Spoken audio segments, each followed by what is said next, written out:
All right, diving in today, getting into the guts of e-bikes, Yeah. specifically those motors, hub versus mid-drive. Huh? You've been sending in some really interesting stuff, and we want to kind of cut through the noise. Like, what's the real deal here? How do these things work? Yeah. What are the advantages? What are the disadvantages? Right. So you can figure out what might be best for your own personal ride. Absolutely. So to kick things off, when we talk about these two systems right off the bat, like, where's that power coming from? Well, it's fascinating, right? You have a hub motor and it's self-contained right in the wheel. Could be the front wheel, could be the rear wheel. Right. And basically, electricity goes in, the wheel turns. Think of it like a fan almost, built right into the wheel itself. Hmm.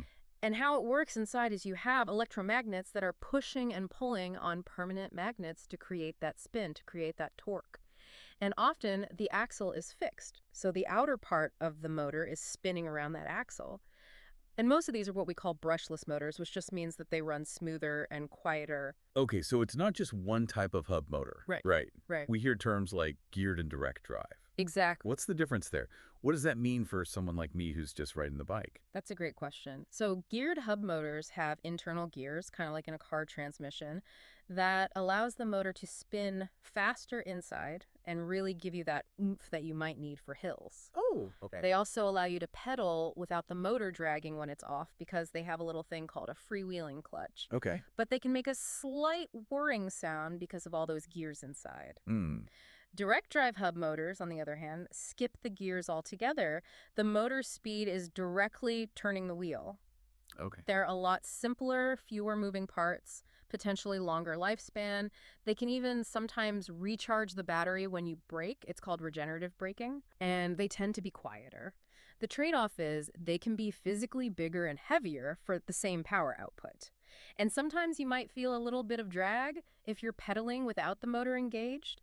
So if you think about your rides, are they mostly flat, occasional gentle slopes? Well, the simplicity of a direct drive hub motor might be really appealing. And then you mentioned that hub motors can be either in the front wheel or the rear wheel. That's right. Does that make a difference in terms of how the bike handles? Absolutely. Rear hub motors are the most common, I would say. And that push from behind feeling that you get can be really stable, especially going uphill.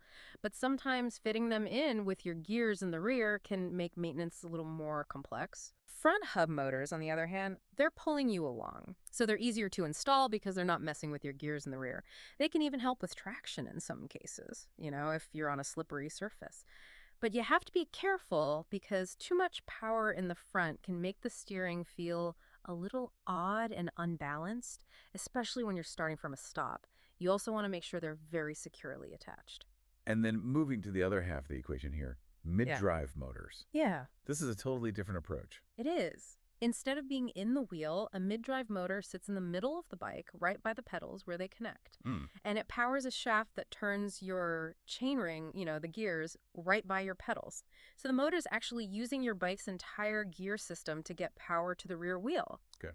It's a very clever design. And the beautiful thing about it is the efficiency. Okay. Because by using the gears, the motor can always be in its sweet spot, whether you're going up a steep hill or you're cruising on flat ground. And a lot of riders say that it feels a lot more natural and responsive. Yeah. And of course, having the weight centered and low on the bike makes for better balance and better handling. And it's not just where the motor is, right? I hear they use different ways of sensing, how hard you're pedaling. You're right. So a lot of mid-drive motors use what are called torque sensors. Okay. And torque sensors actually measure how hard you're pedaling and give you assist that feels proportional to your effort. So it's like the motor is reading your mind almost and just giving you a little boost when you need it. Whereas hub motors often use what are called cadence sensors, which are a lot simpler. They just detect if you're pedaling or not. Got it. So those torque sensors in mid-drives really amplify your own power in a very intuitive way. And I think that's a key reason why, performance riders often prefer this. It just feels more natural. So when we start looking at different types of e-bikes, like, what are we typically going to see? What kind of bikes usually have hub motors, and what kind of bikes usually have mid-drive? Think of it this way. Hub motors. You're going to see those often in more budget-friendly options. So you're talking about your casual commuters, your beach cruisers, folding bikes, Okay. where you want a simple, compact design. They're also pretty popular for DIY conversion kits. Yeah, makes sense. Now, mid-drives, those tend to be in higher performance machines.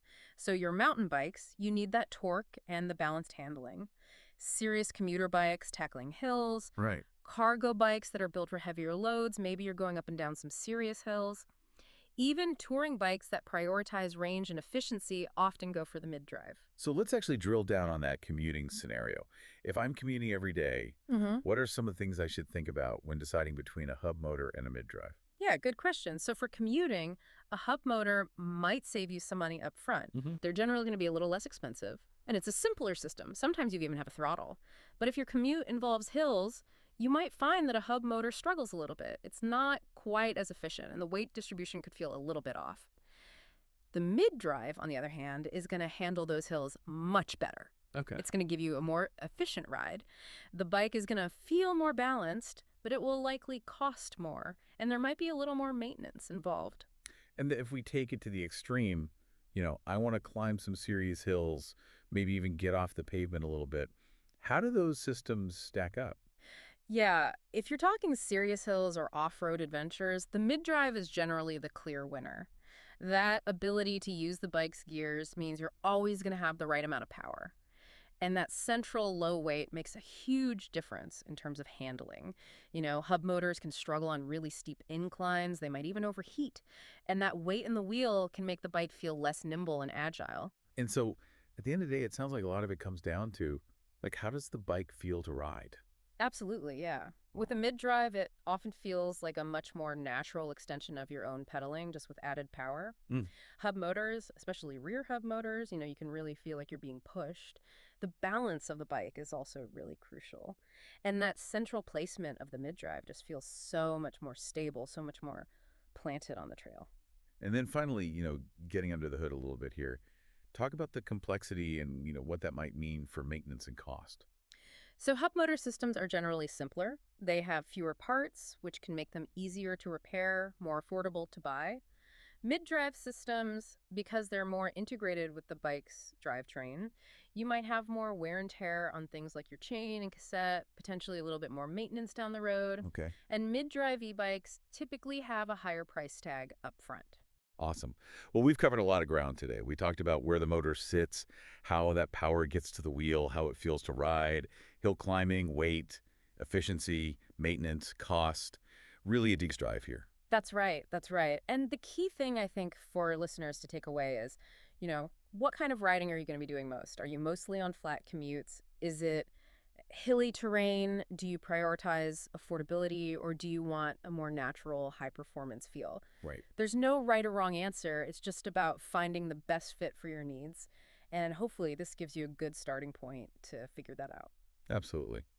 Well, thanks for diving deep with us today. Really appreciate it. My pleasure. And for everyone listening, thanks for joining us. Yep. See you next time. Until next time, keep exploring.